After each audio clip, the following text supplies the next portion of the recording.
یہ نوجوان دوست میری بات لکھ لیں، پریشان لوگ میری بات لکھ لیں، جن کے پاس قوت فیصلہ نہیں وہ اس بات کو لکھ لیں۔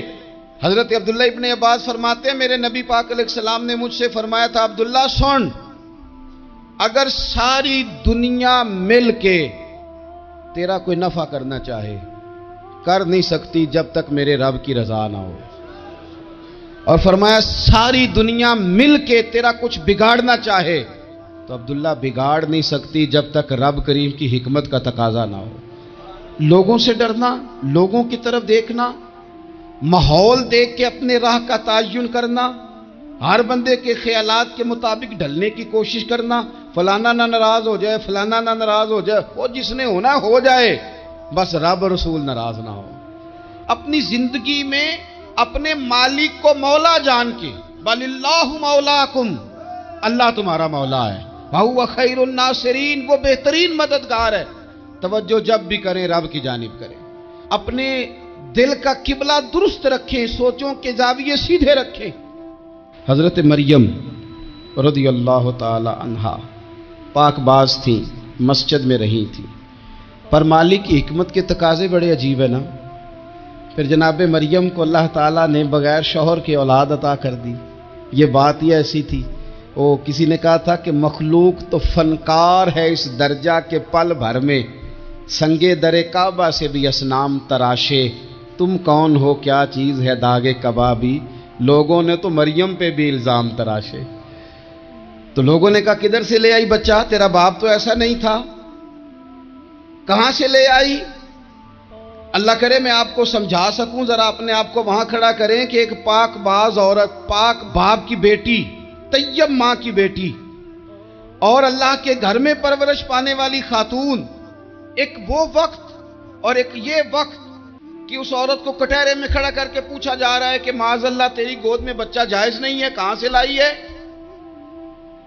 اب خود سے صفائیاں بندہ کتنی کو دے، کتنی کو وضاحتیں کرے۔ اور میں نے تو اپنی زندگی میں دیکھا ہے زیادہ وضاحت دینے والے کو بھی لوگ جھوٹا سمجھنے لگ جاتے ہیں، زیادہ وضاحت دینے پر بھی لوگ کمزوری کا اظہار سمجھتے ہیں کہ کمزور پڑ گیا۔ آپ صلح کی کوشش کرتے ہیں، سامنے والا بزدل سمجھ لیتا ہے، زیادہ وضاحتیں بھی کمزور کر دیتی ہیں۔ اب حضرت مریم کو کٹہرے میں کھڑا کر کے کہا بچہ کس کا ہے؟ تو پھر خدا بندوبست جب کرے، اللہ جب مددگار ہو، تو پھر حضرت مریم کی گواہی درختوں سے نہیں دلوائی، اس نے پتوں سے نہیں دلوائی، پھر فرشتے نہیں بھیجے۔ حضرت مریم کہنے لگی مجھ سے نہ پوچھو، وہ جو پنگوڑے میں ہے اسی سے پوچھ لو، ان سے پوچھو نا، وہ کون ہے پوچھ لو، ان سے کر لو سوال۔ انہوں نے کہا پنگوڑے میں چند دنوں کا بچہ یہ جواب دے گا؟ مددگار تھا رب، ان کی برات کا اعلان کرنا تھا مالک نے، اور جب مالک اعلان کر دے، جب مالک تیری صفائی دینا چاہے، جب مالک تجھے دنیا کے سامنے نکھارنا چاہے، تو پنگوڑے میں لیٹے حضرت عیسیٰ بول کے کہنے لگے انی عبداللہ آتانی الکتاب، فرمایا میں اللہ کا بندہ ہوں، رب نے مجھے کتاب عطا کر کے نبی بنا کے دنیا میں بھیجا ہے، میں اللہ کا بندہ ہوں، کتاب لے کے آیا ہوں، نبی بن کے آیا ہوں۔ پھر پنگوڑے سے اعلان ہو گیا، پھر بچہ بول پڑا۔ اور یہ ایک دفعہ نہیں بات ہوئی، یہ بنی اسرائیل میں ایک جریج نام کے شخص بھی تھے جو نماز پڑھ رہے تھے، بعض نے لکھا ہے نفل نماز تھی، اماں نے پکارا تو آئے نہیں، تو ماں کے منہ سے نکل گیا تو اتنی دیر تک مرے گا نہیں جب تک کسی بے حیا عورت کا منہ نہ دیکھ لے۔ تو وہ عبادت گزار تھے، لیکن لوگوں نے ان کی عبادت، ریاضت، پرہیزگاری کو نہیں دیکھا، بس ایک عورت کو بھیج کے الزام لگوا دیا۔ وہ عورت آیا جایا کرتی تھی، اب آ جاتی ہیں عورتیں، مسئلہ پوچھنے کی نیت سے بھی آ جاتی ہیں۔ ماحول میں کچھ جگہ ایسی بھی ہیں جہاں عورتیں دم کرانے کے بہانے آ جاتی ہیں۔ وہ خاتون آتی جاتی تھی اس خانقاہ پہ، آستانے پہ، یہ بخاری میں موجود ہے، پھر اس نے کہا میری گود میں جو بچہ ہے یہ انہی کا ہے۔ مجھے بتائیں کیسے بندہ وضاحت دے؟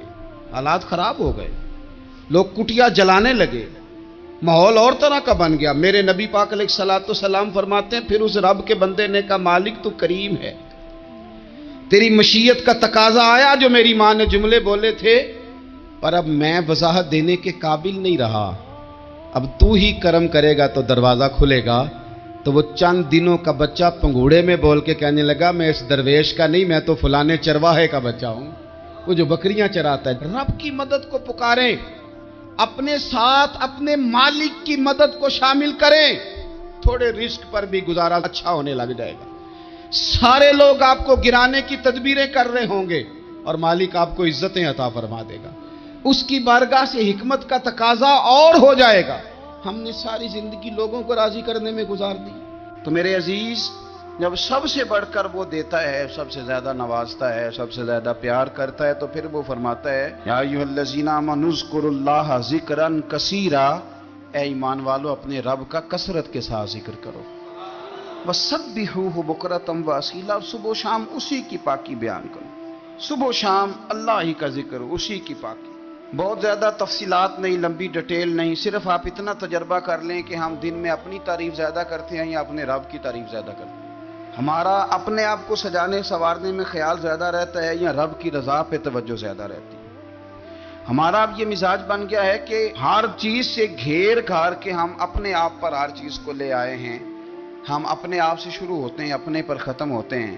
میرے رسول پاک صلی اللہ علیہ وسلم نے فرمایا جو اللہ کا ذکر کرے اور جو اللہ کا ذکر نہ کرے، مثل الحی والمیت، ان کی مثال اس طرح ہے جس طرح زندہ اور مردہ کی ہوتی ہے۔ گویا ذکر کرنے والا زندہ ہے، نہ کرنے والا مردہ ہے۔ کہ جس نے سارا دن رب کو یاد ہی نہیں کیا، اس کو سارا دن خیال ہی نہیں آیا۔ آپ کہیں سفر پہ نکلے ہوں، کہیں آپ دور گئے ہوں نا، تو آپ کو خیال آتا ہے یار صبح کی میں نے گھر ہی بات نہیں کی، صبح سے میں نے آج گھر فون نہیں کیا، کوئی رابطہ نہیں کیا، کوئی معلومات نہیں کی۔ گھر میں سے کوئی سفر پہ ہو، ایک تو یہ کہ آپ گئے ہوں اور ایک یہ کہ کوئی گھر میں سے گیا ہو، تو دن میں اسے فون کر کے پوچھنے کہاں پہنچے ہو، جس کام گئے تھے اس کا کیا بنا، خیال آتا ہے۔ اور اگر آپ نے کسی کو بھیجا ہو اور پیچھے سے فون نہ کریں تو وہ بھی کہہ دیتا ہے یار تو نے سارا دن حال ہی نہیں پوچھا۔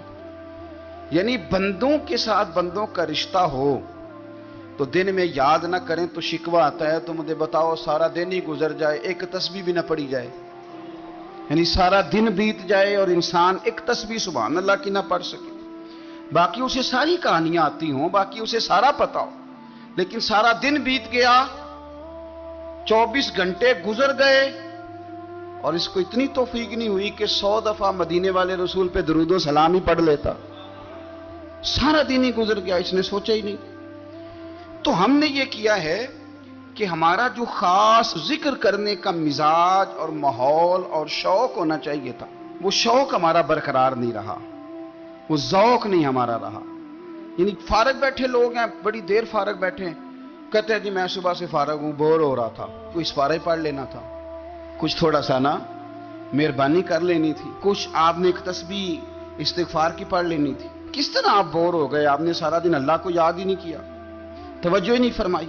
اور پھر اگر آپ اللہ کا ذکر کریں اور جس صفاتی نام کے ساتھ آپ اپنے رب کو یاد کر رہے ہیں اس کا معنی سمجھ کے کریں، یا رحمان یا اللہ، یا رحمان یا رحمان یا رحمان، جب آپ کہیں گے تو پھر عرش کا مالک بڑی رحمت نازل فرمائے گا۔ جب آپ کہیں گے یا کریم یا کریم یا کریم، تو پھر وہ کرم کے دروازے کھول دیتا ہے۔ آپ کا ایک خاص رنگ ہو۔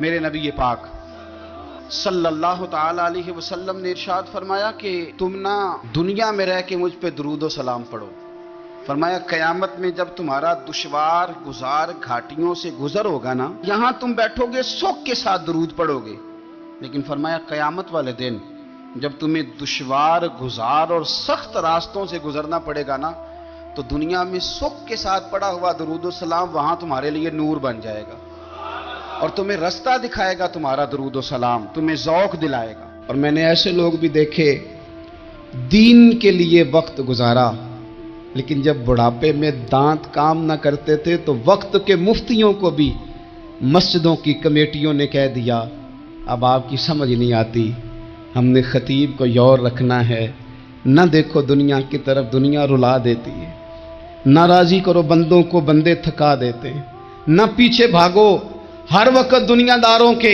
یہ انسان کو کمزور کر دیتے ہیں۔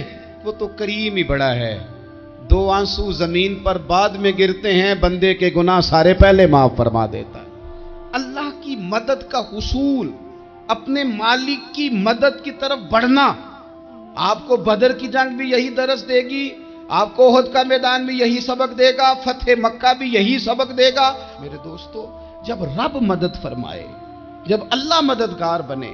دوستوں سے ایک بات اکثر کرتا ہوں, میں کہتا ہوں کہ جتنے درد سے آپ امیر کو اپنی کہانی سناتے ہیں نا, اور جس طرح آپ کے آنسو بات کرنے سے پہلے گر جاتے ہیں کہ غریب ہیں, بچیاں ہیں, کاروبار نہیں, او میرے سنگیو, اس سے آدھے آنسو اپنے رب کی بارگاہ میں بکھیرو, اس کے حضور عرض گزار ہو جاؤ, اس سے طلب کرو.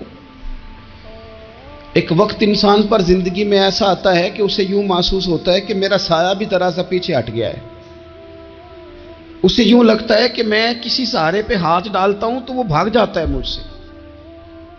لیکن مالک کی بارگاہ ایسی عظیم بارگاہ ہے, رب رسول کے آستانے اتنے بڑے ہیں کہ آپ جب وہاں کشکول طلب دراز کرتے ہیں تو جھولی پھیلانے میں دیر لگتی ہے, ان کو بھرنے میں تو کوئی دیر نہیں لگتی.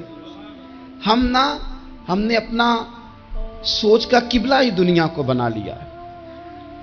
یہ جو اللہ والوں کی مدد ہے یہ تو ہے اللہ ہی کی مدد ہے, لیکن یہ جو سیٹھوں کی طرف توجہ کرنا, نوابوں کی طرف توجہ کرنا, دنیا داروں کی طرف توجہ کرنا, اور اپنا مزاج اس طرح کا بنا لینا, یارو گردن کو جھکا دیتا ہے خیرات کا پتھر, جہاں میں مانگنے والوں کے سر کبھی اونچے نہیں ہوتے. اور اقبال کہتے ہیں غیرت ہے بڑی چیز جہان تگ و دو میں, پہناتی ہے یہ فقر کو تاج سردارا. میں عرض کروں گا کہ اپنی آپ جب توجہ کا قبلہ اللہ رسول کو بنائیں گے تو رب فرماتے ہیں وَيَرْزُقْهُ مِنْ حَيْثُ لَا يَحْتَسِبُ, میں نہ تجھے وہاں سے رزق دوں گا جہاں سے کبھی تیرا گمان بھی نہیں گیا ہوگا, کہ یہاں سے بھی مل سکتا ہے, تو نے سوچا بھی نہیں ہوگا. بخاری شریف میں حدیث ہے, حضرت جابر ابن عبداللہ فرماتے ہیں نبی پاک صلی اللہ علیہ وسلم نے 300 لوگوں کا ایک لشکر روانہ کیا کسی مہم کے لیے, کسی جہاد کے لیے. حضرت ابو عبیدہ بن جراح رضی اللہ تعالیٰ عنہ امیر لشکر تھے. فرماتے ہیں غربت اتنی زیادہ تھی, بھوک اتنی زیادہ تھی کہ ایک ایک کھجور دن میں ایک وقت کھانے کو ملتی تھی, اور کچھ دن ایسے آئے کہ اب کھجور بھی نہیں مل رہی. فرماتے ہیں اتنی زیادہ بھوک لگی مجاہدین کو 300 بندہ پتے کھا کے گزارا ہونے لگے. یہ بخاری میں موجود ہے. آپ فرماتے ہیں کہ دریا کے کنارے ہمارا پڑاؤ تھا, ٹھہراؤ تھا. جب بھوک سے نڈھال ہو گئے نا, وَيَرْزُقْهُ مِنْ حَيْثُ لَا يَحْتَسِبُ, اللہ وہاں سے روزی دیتا ہے, گمان بھی نہیں ہوتا. فرماتے ہیں ایک مچھلی اللہ تعالیٰ نے دریا کے کنارے بھیجی. فرماتے ہیں وہ تھی تو مچھلی پر پہاڑ جتنی تھی. بخاری میں لفظ ہیں, حضرت جابر ابن عبداللہ رضی اللہ تعالیٰ عنہ فرماتے ہیں 300 آدمی 18 دن تک اس مچھلی کو کھاتے رہے, مچھلی ختم ہی نہیں ہوئی. مچھلیاں نہیں, مچھلی. کہتے ہیں 18 دن 300 بندہ کھاتا رہا, مچھلی ختم ہی نہیں ہوئی. اور فرماتے ہیں کہ اس کی ہڈی نکال کے, کانٹا کہیں گے آپ اپنی زبان میں, کہتے ہیں وہ نکال کے نا تو اس کو کھڑا کیا نا جب, تو اونٹ کجاوے سمیت اس کے بیچ سے گزر جاتا تھا, 2 اس کے کانٹے جوڑے. فرماتے ہیں وہ اس کا گوشت ہم کھاتے تھے اور اس کی چربی بطور تیل کے ہم جسموں پہ ملتے تھے, بیماروں کو اس سے سکون آتا تھا, تندرستی شفا ہوتی تھی. فرماتے ہیں ہم کھایا بھی ہم نے, اور کچھ لے کے ہم مدینے بھی گئے, اور قربان جائیں نبی پاک نے بھی اس میں سے کھایا. ہم نے عرض کی حضور یہ معمہ کیا ہے, یہ ماجرا کیا ہے؟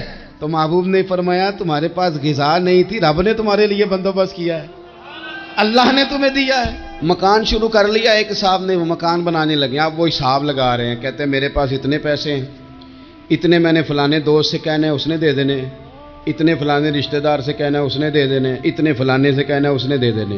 یہ ساری کاپی بنا کے مکان شروع کر لیا.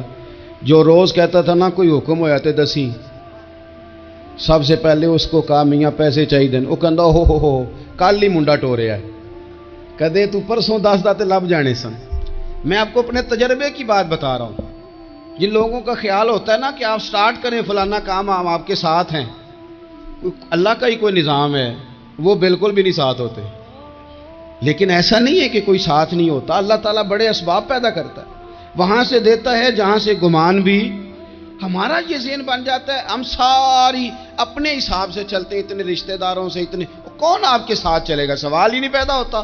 یہ سارے کام چھوڑ کے سب سے پہلے 2 رکعتیں پڑھو، اپنے رب کی بارگاہ میں، رسول کائنات کی بارگاہ میں گزارشات اور استغاثے پیش کرو، وہاں سے خیر طلب کرو۔ دنیا دار کیا دیں گے، کیا دے سکتے ہیں، کیا حیثیت ہوتی ہے کسی، اللہ کہتا ہے وہاں سے دوں گا۔ تو جو اللہ مال دے وہ لینا چاہیے کہ رشتہ داروں کا مال دیکھنا چاہیے؟ جو اللہ دے وہ لینا چاہیے کہ سیٹھوں نوابوں کی جیبیں دیکھنی چاہیے؟ جو اللہ دے وہ قبول کرنا چاہیے یا دیکھنا چاہیے کون سا آدمی کہاں پہنچ گیا؟ چھوڑو، اپنی مٹی پہ چلنے کا سلیقہ سیکھو۔ کسی کے سنگ مرمر پہ چلو گے تو پھسل جاؤ گے، پھسل جا۔ اس پر ایک اور بات عرض کر دوں، صحیح بخاری سے، مسلم سے ایک اور بات۔ کچھ چیزیں ایسی ہیں جن سے اللہ کی مدد آتی ہے، مدد ملتی ہے۔ ایک چیز ان میں سے ایسی ہے جس سے بہت مدد نازل ہوتی، وہ ہے کہ جب رب آپ کو دے نا تو پھر آپ بھی اس کے رستے میں دیں، پھر مدد آتی ہے، پھر اور آتا ہے۔ بخاری مسلم میں حدیث ہے، یہ زیادہ ہی توجہ طلب امر ہے، اس پر آپ غور کریں گے۔ حضرت ابو ہریرہ فرماتے ہیں کہ نبی پاک علیہ السلام نے فرمایا، ایک شخص نے بادلوں کے اندر سے آواز سنی کہ فلاں آدمی کا کھیت اور باغ خشک ہو گیا ہے، وہاں برسو اور اس کے کھیت کو سیراب کرو۔ وہ بڑا حیران ہوا کہ بادل سے آواز آ رہی۔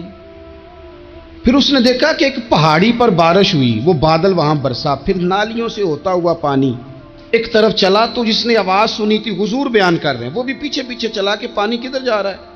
اس نے جا کے دیکھا کہ ایک مقام پہ ایک باغ کو وہ پانی لگ رہا ہے اور ایک آدمی وہ پانی لگا رہا ہے۔ اس نے اس سے پوچھا تیرا نام کیا ہے؟ اس نے کہا کیوں؟ کہنے لگا بتا نا۔ اس نے نام بتایا تو کہنے لگا یہی تو وہ نام ہے جو میں نے بادلوں کے اندر سے سنا ہے کہ فلاں کے کھیت کو پانی دے دو۔ اس نے کہا یار تو کیا عمل کرتا ہے کہ اسپیشل تیرے لیے بارش برسے؟ یہ بخاری پڑھ رہا ہوں، سیاستہ سے حدیث عرض کر رہا ہوں۔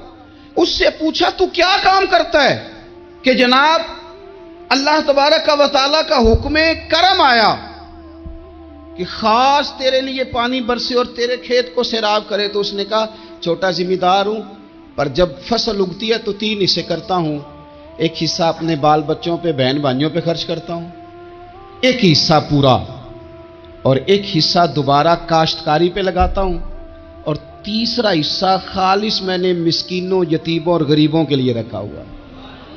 وہ جو تیسرا حصہ، اللہ کرے آپ سمجھیں، وہ رب کے بندوں پہ تیسرا حصہ خرچ کرتا ہے نا، تو کریم مالک نے فرمایا جہاں سے غریب کا حصہ جاتا ہے وہ کھیت خشک نہیں رہنا چاہیے، وہ جہاں سے مسکین روٹی کھاتے ہیں وہ خشک نہ رہے، جہاں سے یتیموں کو کچھ آتا ہے کہیں اس کی فصل رہ نہ جائے۔ میں اور آپ بھی اگر اپنے مال میں مسکینوں، یتیموں، غریبوں کے حصے رکھ لیں گے تو فصلیں خشک نہیں رہیں گی، ان کے اندر تازگی آئے گی، نور آئے گا، کرم آئے گا، خاص کر خدا کی رحمت برسے گی۔ مدد اللہ سے چاہیں، اپنی توجہات کا مرکز رب رسول کی ذات کو بنائیں، پھر آپ محسوس کریں گے کہ بڑی جلدی اللہ تعالیٰ کی مدد آنے لگی ہے۔ کبھی آپ صرف کہہ دیں نا میرا رب میرے ساتھ ہے، اس لفظ میں اتنی طاقت ہے کہ دشمن ویسے زہر ہو جاتا ہے۔ زندگی میں کسی سے بھی لڑائی ہو، اچھی طرح سوچ لیں کہ اللہ اس طرف ہے یا اس طرف ہے۔ اگر آپ زیادتی پہ ہیں تو پھر رب مظلوم کی جانب ہے۔ اگر اللہ کی مدد آپ کے ساتھ ہے تو دنیا کی کوئی طاقت آپ کو گرا نہیں سکتی، اور اگر آپ مظلوم کے مقابلے میں ظالم بن کے آپ کھڑے ہو گئے ہیں اور آپ نے رویہ وہ اختیار کیا ہے کہ جس میں مدد نہیں آئے گی، تو پھر یاد رکھ لیں کہ آپ کوئی بھی ہیں، کہاں بھی ہیں، آپ کمزور ہیں۔ طاقتور تھے ابتدائے اسلام میں، ظاہری طاقت تھی کفار مکہ کے پاس، وہ ڈنڈوں سے مارتے تھے غریبوں کو، ان کے ہاتھوں میں ڈنڈے تھے، پر خدائی طاقت ان مظلوموں کے ساتھ تھی۔ صاحب زرقانی نے لکھا ہے، حضرت زنیرہ رضی اللہ تعالیٰ عنہ ایک لونڈی ہیں، غریب ہیں، ماڑے دا کی کام محمد نس جانا یا رونا، غریب سادی بی بی اور لونڈی کنیزہ، ایک مشرک کی کنیزہ تھی، انہوں نے کلمہ پڑھ لیا، وہ ڈنڈوں سے مارتا، دروں سے مارتا، تکلیف دیتا۔ حضرت زنیرہ رضی اللہ تعالیٰ عنہ کو اتنا مارا، اتنا مارا۔